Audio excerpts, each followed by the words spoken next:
ராகுல் காந்தி அவர்கள் சரியாக பதவியேற்று ஓராண்டு ஆகின்றது. கடந்த ஆண்டு டிசம்பர் மாதம் 11ஆம் தேதி அவர் பதவியேற்றார். இந்த வருடம் டிசம்பர் மாதம் 11ஆம் தேதி நல்ல தேர்தல் முடிவுகளை ராகுல் காந்தி அவர்கள் தந்திருக்கின்றார்கள். 3 பெரிய மாநிலங்களில் காங்கிரஸ் மிகப்பெரிய வெற்றியை பெற்று ஆட்சியை அமைக்க இருக்கின்றது.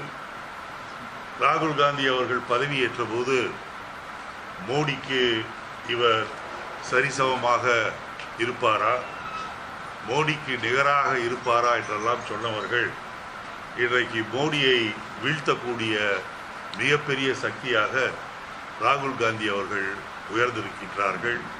ஓராண்டு காலத்திற்குள்ளாகவே பாரதிய ஜனதா கட்சியினுடைய மிகப்பெரிய கோட்டைகளாக திகழ்ந்தவற்றை ராகுல் காந்தி தகர்த்திருக்கின்றார். இன்னும் 4 மாதத்தில் நடைபெற இருக்கின்ற பாராளுமன்ற தேர்தலிலும் காங்கிரஸை மிகப்பெரிய வெற்றியை நோக்கி அழைத்து செல்கின்ற பலம் ராகுல் காந்திக்கு உண்டு.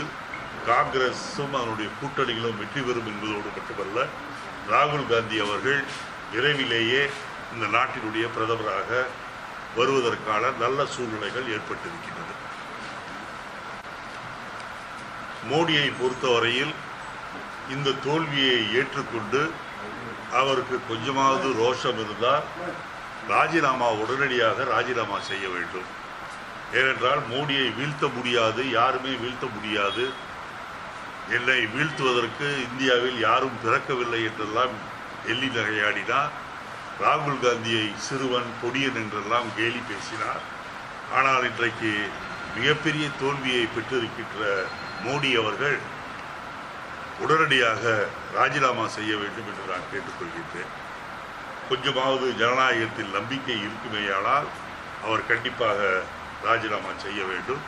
அதேபோல் தமிழகத்தில் பாரதிய ஜனதா கட்சியினுடைய தமிழிசை சவுந்தரராஜன் 24 மணி நேரமாக எதையோ பிதற்றி கொண்டிருக்கின்றார்.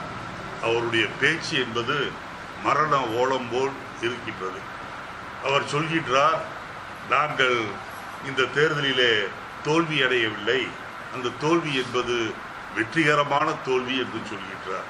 இது என்ன வெற்றிகரமான தோல்வி என்று எனக்கு புரியவில்லை. ஒன்று ஆணாக இருக்க வேண்டும், இல்லை என்றால் பெண்ணாக இருக்க வேண்டும். நடுவிலே ஏதோ ஒன்று என்பது போல வெற்றியும் இல்லை தோல்வியும் இல்லை என்று தமிழிசை சொல்வது இருக்கின்றது. அது மட்டுமல்ல, ஏற்பட்ட தோல்வி என்பது சிறிய தோல்வி என்று தமிழிசை சொல்கின்றார். சிறிய தோல்வி பெரிய தோல்வி என்று எனக்கு என்னவென்று எனக்கு புரியவில்லை. 10 ரூபாய் திருடினாலும் திருடன் தான், 1 லட்சம் ரூபாய் திருடினாலும் திருடன் தான்.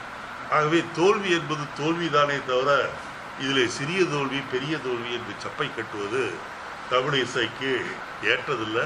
அவரை பொறுத்தவரையில் விரக்தியின் உச்சக்கட்டத்தில் சென்று விட்டார் என்றுதான் நினைக்கின்றேன். தினந்தோறும் அவர் பத்திரிகையாளர்களிடம் பேசுவதற்கு எல்லாம் விரயமாகி கொண்டிருக்கின்றது. என்னை பொறுத்தவரையில் நான் தமிழிசைக்கு சொல்வதெல்லாம், நீங்கள் பாஜகவை விட்டு ஒரு தனி கட்சி ஆரம்பித்தால் ஏதாவது உங்களுக்கு கொஞ்சம் உபயோகமாக இருக்கும், ஏதாவது ஒரு ஊரிலே ஒரு வார்டிலே வெற்றி பெறுவதற்கான சூழ்நிலை அப்போதுதான் ஏற்படும் என்பதை என்னுடைய அன்பு சகோதரிக்கு சொல்லிக் கொள்ள விரும்புகிறேன். நீங்க தான் கேட்கறது.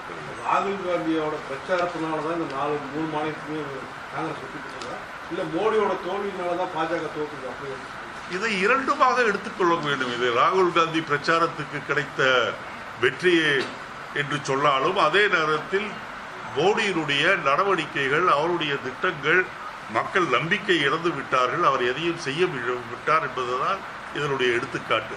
ஆகவே இது ராகுல் காந்திக்கு வெற்றியாகவும் மோடிக்கு தோல்வியாகவும் அமைந்திருக்கின்றது. இந்த தமிழக அரசை பொறுத்தவரையில் கஜா புயல் பாதிக்கப்பட்ட இடத்திலேயும் கமிஷன் அடிக்க ஆரம்பித்து விட்டார்கள். ஈரோட்டிலேயும் அது சுற்றுப்புறத்திலேயும் இருக்கின்ற கூட்டுறவு சங்கங்களில் லட்சக்கணக்கான பெட்ஷீட்கள் முடங்கி கிடைக்கின்றன. அந்த பெட்ஷீட்டுகளை எல்லாம் வாங்காமல் ஆந்திராவிலிருந்து குறைந்த விலைக்கு தரம் குறைந்த பெட்ஷீட்களை வாங்கி விநியோகித்திருக்கின்றார்கள். அதிலே அவர்கள் கமிஷன் அடித்திருக்கின்றார்கள். அதே நேரத்தில் இங்கே பாதிக்கப்பட்ட நெசவாளர்களுக்கு உதவி செய்வதற்காக எந்த விதமான நடவடிக்கையும் எடுக்கவில்லை. இங்கே இருக்கின்ற முடக்கப்பட்டுள்ள லட்சக்கணக்கான பெட்ஷீட்களை அவர்கள் நிவாரண பணிக்கு பயன்படுத்தி இருந்திருந்தால் இங்கே இருக்கின்ற நெசவாளர்கள் மகிழ்ச்சியாக இருப்பார்கள். ஏனென்றால் ஈரோடும் அது சுற்றுப்புறத்திலும் இருக்கின்ற நெசவாளர்களுடைய பெட்ஷீட்கள் என்பது தரம் வாய்ந்ததாகவும் விலை குறைந்தும் இருக்கின்றது. அதை பயன்படுத்தாமல் கமிஷன் அடிக்க வேண்டும் என்ற ஒரே காரணத்திற்காக வெளி மாநிலங்களிலிருந்து பெட்ஷீட்களை வாங்கியிருப்பது கண்டிக்கத்தக்கது. புயல் நிவாரணம் செய்வதிலும் ஊழல் கமிஷன் என்று இவர்கள் செய்வார்களேயானால் கண்டிப்பாக தமிழக மக்களை பொறுத்தவரையில் வருகின்ற தேர்தலில் அதிமுகவிற்கு டெபாசிட் கூட கிடைக்காத நிலையை ஏற்படுத்துவார்கள் என்பதை சொல்லிக்கொள்ள விரும்புகிறேன். மதுபான கடைகளை நாங்கள் மூடுவோம் என்று சொன்னவர்கள் இன்றைக்கு புயலால் பாதிக்கப்பட்ட பகுதிகளில் பல கடைகளை புதிதாக திறந்திருக்கின்றார்கள். இது கண்டிக்கத்தக்கது.